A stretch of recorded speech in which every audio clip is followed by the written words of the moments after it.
অগপ বিজেপিৰ মিত্ৰতাক লৈ আহিছে এই ডাঙৰ খবৰটো। আসনক লৈ আকুৰগোজ স্থিতিত এতিয়া অসম গণ পৰিষদ নিজৰ দখলত থকা সমষ্টি বিজেপিক এৰি নিদিয়াৰ ইংগিত বহন কৰিছে আৰু তাৰ পাছতেই ৰাজনৈতিক অংক মিলিলেহে মিত্ৰতা হ'ব বুলি ইংগিত দিছে বা তাৰ সেই কথা উল্লেখ কৰা পৰিলক্ষিত হৈছিল। সমান্তৰালভাৱে সন্মানজনকভাৱে হ'ব লাগিব আসনৰ বুজা পৰা, এনেদৰে অসম গণ পৰিষদৰ তৰফৰ পৰা এই কথা স্পষ্ট কৰা পৰিলক্ষিত হৈছে। বিজেপি অগপৰ মিত্ৰতাক লৈ এই মুহূৰ্তৰ আটাইতকৈ ডাঙৰ খবৰ। ৰাজনৈতিক অংক যেনেকৈ মিলে তেনেকৈ আগবাঢ়িব অসম গণ পৰিষদ।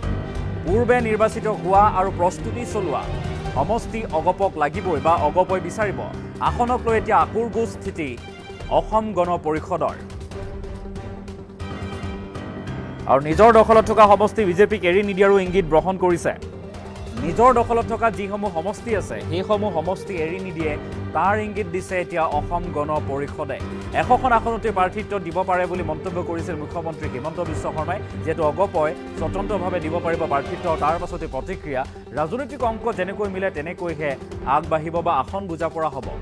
অগপই স্বতন্ত্ৰভাৱে 100খনতেই প্ৰাৰ্থী দিব পাৰে বুলি মন্তব্য কৰিছিল মুখ্যমন্ত্ৰী হিমন্ত বিশ্ব শৰ্মাই। আৰু আসন বুজাবুজিক লৈ এতিয়া দলৰ কাৰ্যকৰী সভাপতি কেশৱ মহন্তই প্ৰতিক্ৰিয়া আগবঢ়াইছে। কেশৱ মহন্তৰ প্ৰতিক্ৰিয়া আহিছে, আমি সেই মন্তব্য শুনাম, কিন্তু তাৰ পূৰ্বে তথ্য লৈ আহিছোঁ। কৰ্তৃত্ব থাকিলেই সকলো কাম কৰাটো উচিত নহয় বুলি উল্লেখ কৰিছে। আৰু অগপ বিজেপিৰ মিত্ৰতাক লৈ এনেদৰে এতিয়া ডাঙৰ খবৰ আহিছে। আসনক লৈ আকুৰগোজ স্থিতিত এনেদৰে অসম গণ পৰিষদৰ নেতৃত্ব। আৰু বিজেপিৰ সৈতে যিহেতু মিত্ৰ দল, বিজেপিৰ সৈতে আসন বুজাবুজি কেনেদৰে হ'ব তাক লৈ কৈছে যে ৰাজনৈতিক অংক মিলিব লাগিব, সন্মানজনকভাৱে হ'ব লাগিব আসনৰ বুজা পৰা। আসনৰ বুজা পৰা যদি সন্মানজনকভাৱে নহয় তেনেহ'লে মিত্ৰতাত ফাট আহিব নেকি, এই বিষয়টোক লৈ এতিয়া প্ৰশ্ন উত্থাপন হোৱা পৰিলক্ষিত হৈছে। পূৰ্বে নিৰ্বাচিত হোৱা আৰু প্ৰস্তুতি চলাই থকা সমষ্টি বিচাৰিব অগপই। অসম গণ পৰিষদে সেইসমূহ সমষ্টি বিচাৰিব। মুখ্যমন্ত্ৰীৰ প্ৰতিক্ৰিয়াৰ পিছতে মন্তব্যৰ পিছতে এনেদৰে এতিয়া প্ৰতিক্ৰিয়া আহিছে। কৰ্তৃত্ব থাকিলেই সকলো কাম কৰাটো কাৰো বাবে উচিত নহয় বুলি উল্লেখ কৰিছে দলৰ কাৰ্যকৰী সভাপতি কেশৱ মহন্তই। কেশৱ মহন্তৰ মন্তব্য আছে, আমি সেই মন্তব্য শুনাব বিচাৰিছোঁ। সমষ্টিত আমাৰ দলীয় লোক আগতে নিৰ্বাচিত হৈছিল আৰু এতিয়াও তেখেতসকলে নিৰ্বাচনৰ কাৰণে প্ৰস্তুতি চলাই আছে। তেনে বিষয়বিলাক আমাৰ মিত্ৰজোঁটৰ মজিয়াত আমাৰ নিশ্চয় আলোচনা হ'ব। আৰু কেতিয়াবা আমি দেখিছোঁ ইয়াৰ আগৰ বছৰ কেইবাটাও চিটিং চিট এজিপিয়ে পাইছে, যোৱাবাৰ চিটিং চিট আমাৰ বিজেপিয়ে পাইছে। অলপতো সাল সলনি হৈ থাকে, গতিকে ইয়াৰ সঠিক উত্তৰটো আমি কোনেও এতিয়া দিব পৰা হোৱা নাই। ই এটা খুব ভাল সুন্দৰ ব্যৱস্থাৰ মাজত সন্মানজনকভাৱে সমাধান হ'ব বুলি মই ভাবিছোঁ। এই গোটেইটো ৰাজনৈতিক অংক, গতিকে ৰাজনৈতিক অংক য'ত মিলে সেইধৰণে আগবাঢ়িব লাগিব। ইচ্ছা কৰিলেই মানে কৰ্তৃত্ব থাকিলে সকলো কাম কৰাটো কোনেও উচিত নহয়। এইবিলাক সমষ্টিত আমাৰ দলীয় লোক আগতে নিৰ্বাচিত হৈছিল আৰু এতিয়াও তেখেতসকলে নিৰ্বাচনৰ কাৰণে প্ৰস্তুতি চলাই আছে। তেনে বিষয়বিলাক আমাৰ মিত্ৰজোঁটৰ মজিয়াত আমাৰ নিশ্চয় আলোচনা হ'ব। আৰু কেতিয়াবা আমি দেখিছোঁ ইয়াৰ আগৰ বছৰ কেইবাটাও চিটিং চিট এজিপিয়ে পাইছে, যোৱাবাৰ চিটিং চিট আমাৰ বিজেপিয়ে পাইছে।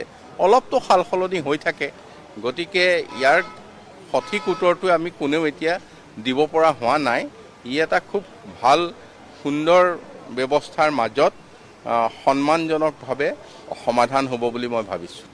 এই গোটেইটো ৰাজনৈতিক অংক, গতিকে ৰাজনৈতিক অংক য'ত মিলে সেইধৰণে আগবাঢ়িব লাগিব।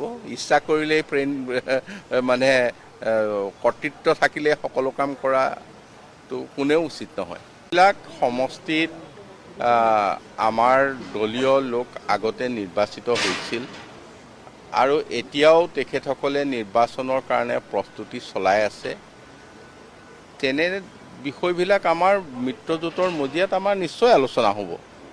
আৰু কেতিয়াবা আমি দেখিছোঁ ইয়াৰ আগৰ বছৰ কেইবাটাও চিটিং চিট এজিপিয়ে পাইছে, যোৱাবাৰ চিটিং চিট আমাৰ বিজেপিয়ে পাইছে, অলপতো সাল সলনি হৈ থাকে। গতিকে ইয়াৰ সঠিক উত্তৰটো আমি কোনেও এতিয়া দিব পৰা হোৱা নাই। ই এটা খুব ভাল সুন্দৰ ব্যৱস্থাৰ মাজত সন্মানজনকভাৱে সমাধান হ'ব বুলি মই ভাবিছোঁ। এই গোটেইটো ৰাজনৈতিক অংক, গতিকে ৰাজনৈতিক অংক য'ত মিলে সেইধৰণে আগবাঢ়িব লাগিব। ইচ্ছা কৰিলেই মানে কৰ্তৃত্ব থাকিলে সকলো কাম কৰাটো কোনেও উচিত নহয়। এইবিলাক সমষ্টিত আমাৰ দলীয় লোক আগতে নিৰ্বাচিত হৈছিল আৰু এতিয়াও তেখেতসকলে নিৰ্বাচনৰ কাৰণে প্ৰস্তুতি চলাই আছে। তেনে বিষয়বিলাক আমাৰ মিত্ৰজোঁটৰ মজিয়াত আমাৰ নিশ্চয় আলোচনা হ'ব। আৰু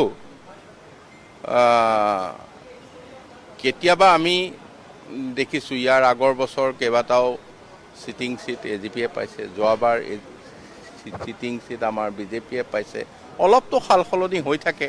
গতিকে ইয়াৰ সঠিক উত্তৰটো আমি কোনেও এতিয়া দিব পৰা হোৱা নাই। ই এটা খুব ভাল সুন্দৰ ব্যৱস্থাৰ মাজত সন্মানজনকভাৱে সমাধান হ'ব বুলি মই ভাবিছোঁ।